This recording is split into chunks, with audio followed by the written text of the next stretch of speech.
ಹೊಸೂರಲ್ಲಿ ಮಂಜುನಾಥ್ ಅಂತನ್ನುವಂಥವರು ಪರಿಸರವಾದಿಗಳು, ಪರಿಸರ ಹೋರಾಟಗಾರರು. ಅವರು ಒಂದು ಕಾರ್ಯಕ್ರಮನ ಆಯೋಜನೆ ಮಾಡಿದರು.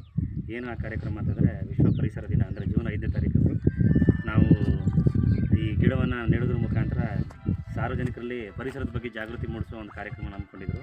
ಆ ಒಂದು ಕಾರ್ಯಕ್ರಮ ಬಂದಿದ್ವಿ. ನಾವು ಕೂಡ ಈ ಒಂದು ಕಾರ್ಯಕ್ರಮದಲ್ಲಿ ಭಾಗಿಯಾಗಿ ಈ ಒಂದು ಗಿಡಕ್ಕೆ ನೀರಿಡೋದ್ರ ಮುಖಾಂತರ ಈ ಕಾರ್ಯಕ್ರಮ ಯಶಸ್ವಿಯಾಗಲಿ ಅಂತೇಳಿ ನಾವು ಎಲ್ಲರನ್ನೂ ಕೇಳ್ಕೊತೀವಿ. ಹಾಗೆ ಇಲ್ಲಿ ಏನಪ್ಪ ವಿಚಾರ ಏನು ಅಂತಂದರೆ, ಈ ಜೂನ್ 5ರ ಪ್ರತಿ ವರ್ಷ ಜೂನ್ 5ನೇ ತಾರೀಕನ್ನು ನಾವು ಪರಿಸರ ದಿನ ಅಂತ ಆಚರಣೆ ಮಾಡೋದು ಒಂದೇ ಅಲ್ಲ, ನಾವು ಪರಿಸರವನ್ನು ಕಾಪಾಡುವಂಥ ಒಂದು ಪರಿಸರವನ್ನು ಕಾಪಾಡುವ ಕಡೆ ನಾವು ನಮ್ಮ ಗಮನವನ್ನು ಹರಿಸಬೇಕು. ಈ ಒಂದು 2025ನೇ ವರ್ಷವನ್ನು ವಿಶ್ವ ಪರಿಸರ ದಿನವಾಗಿ ಆಚರಣೆ ಮಾಡೋ ಜೊತೆಗೆ ಬೀಟ್ ಪ್ಲಾಸ್ಟಿಕ್ ಪೊಲ್ಯೂಷನ್ ಅಂತನ್ನುವಂಥ ಒಂದು ಘೋಷವಾಕ್ಯವನ್ನು ನಾವು ಬಳಸೋದ್ರ ಮುಖಾಂತರ ನಾವು ಪರಿಸರವನ್ನು ರಕ್ಷಿಸಬೇಕು ಅಂತ.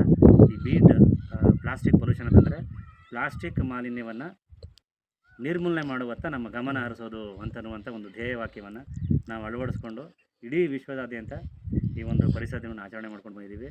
ಹಾಗಾಗಿ ಈ ಒಂದು ದಿನದಲ್ಲಿ ನಾವು ಸಾರ್ವಜನಿಕರಲ್ಲಿ ಏನು ಕೇಳ್ಕೊತೀವಿ ಅಂತಂದರೆ, ಈ ಎಲ್ಲರೂ ಪ್ರತಿಯೊಬ್ಬರು ಕೂಡ ಈ ಕೇವಲ ಜೂನ್ 5ನೇ ತಾರೀಕು ಒಂದಿನ ಮಾತ್ರ ನಾವು ಗಿಡವನ್ನು ನೆಟ್ಟು ಪರಿಸರ ದಿನವನ್ನು ಆಚರಣೆ ಮಾಡೋದಲ್ಲ, ನಾವು ಪ್ರತಿದಿನವೂ ನಾವು ಗಿಡಗಳನ್ನು ನೆಟ್ಟು ನಮ್ಮ ಏನು ಈ ಒಂದು ಈ ಭೂಮಿ ತಾಯಿ ಇದ್ದಾಳೆ, ಈ ಭೂಮಿ ತಾಯಿಯನ್ನು ಹಸಿರುಮಯವಾಗಿಸಬೇಕು ಅಂತ ನಾನು ಎಲ್ಲರೂ ಕೂಡ ಕೇಳ್ಕೊತಾ, ಹಾಗೆಯೇ ಈ ಮರಗಳನ್ನ ಕಡಿಯೋದಾಗಲಿ ಅನಾವಶ್ಯಕವಾಗಿ, ಕಾಡನ್ನು ನಾಶ ಮಾಡೋದಾಗಲಿ ಅನಾವಶ್ಯಕವಾಗಿ ಯಾರೂ ಕೂಡ ಮಾಡಬಾರ್ದು ಅಂತ ಈ ಒಂದು ಸಂದರ್ಭದಲ್ಲಿ ಕೇಳ್ಕೊತಾ, ಈ ಒಂದು ಕಾರ್ಯಕ್ರಮಕ್ಕೆ ನನ್ನ ಕರೆದಿದಂಥ ನಮ್ಮ ಮಂಜು ಅವರು ಹಾಗೆ ನಮ್ಮ ಗ್ರಾಮಸ್ಥರು ಮುಖಂಡರುಗಳು ಇವರುಗಳಿಗೆ ಧನ್ಯವಾದ ತಿಳಿಸ್ತಾ ಎಲ್ರಿಗೂ ನಮಸ್ಕರಿಸ್ತೀನಿ.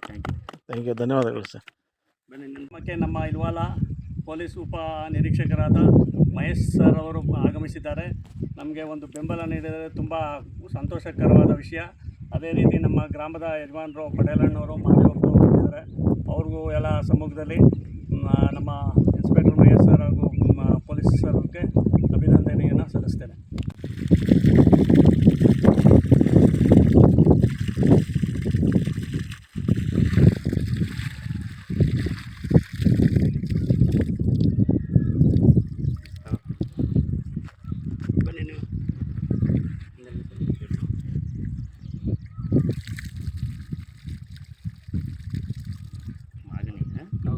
ಎಲ್ಲ ಥರದ ಗಿಡನೂ ನೆಟ್ಟಿದೆ ಸರ್. ಹಣ್ಣಿನ ಗಿಡ, ನೇರಳೆ ಗಿಡ, ಬೇವಿನ ಗಿಡ, ಮೆಲ್ಗೆ ಪಶು ಪಕ್ಷಿಗಳಿಗೂ ಒಳ್ಳೆಯದಾಗಬೇಕು.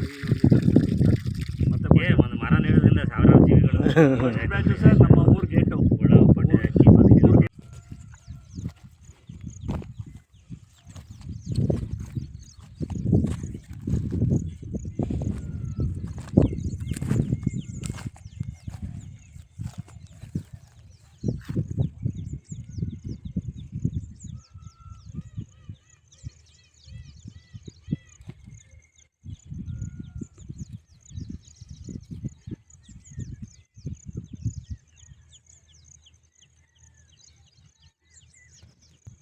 ಈ ಕಡೆ ನೋಡಿ.